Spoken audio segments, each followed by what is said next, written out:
এটি কোনো সাধারণ ট্র্যাক্টর নয়, এটি ৩৪,০০০ কেজি ওজনের এক জীবন্ত দানব। নাম তার কেস 150 স্টিম ট্র্যাক্টর। এটি ইতিহাসে তৈরি হওয়া সর্ববৃহৎ স্টিম ট্র্যাক্টর। এখন প্রশ্ন, কিভাবে এই লোহার পাহাড়টি ১০০ বছর পর আবার রাস্তায় ফিরল এবং কেন একে ব্রুট ফোর্স বলা হয়? একে বিশাল বললেও কম বলা হয়। এর ওজন প্রায় ৩৪ টন, একসাথে ১৭টি বড় কারের ওজনের সমান। এটি লম্বায় ৭.৬ মিটার এবং চওড়ায় ৪ মিটারেরও বেশি। এই বিশাল বডি আর বিশাল চাকাগুলো তৈরি করা হয়েছিল চরম শক্তি প্রদর্শনের জন্য। এর ভেতরে রয়েছে ১৫০ হর্স পাওয়ারের একটি দানবীয় ইঞ্জিন। কিন্তু অবাক করা বিষয় হল এর গতি। এর সর্বোচ্চ গতি মাত্র ৯ কিলোমিটার প্রতি ঘন্টা।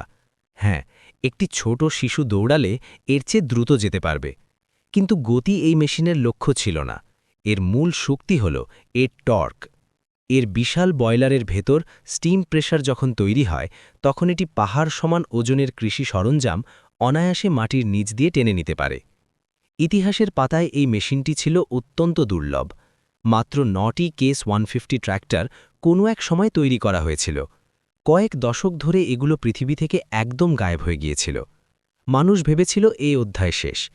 কিন্তু একদল ইঞ্জিনিয়ার মূল ব্লুপ্রিন্ট বা নকশা খুঁজে বের করেন এবং হুবহু আগের মতো করে একে আবার তৈরি করেন। এটি একা কেউ চালাতে পারে না, অন্তত দুজন দক্ষ অপারেটর লাগে। একজন স্টিয়ারিং আর ড্রাইভ সামলান, আর অন্যজন কয়লা দেওয়া এবং স্টিম প্রেসার ঠিক রাখার কঠিন কাজটি করেন।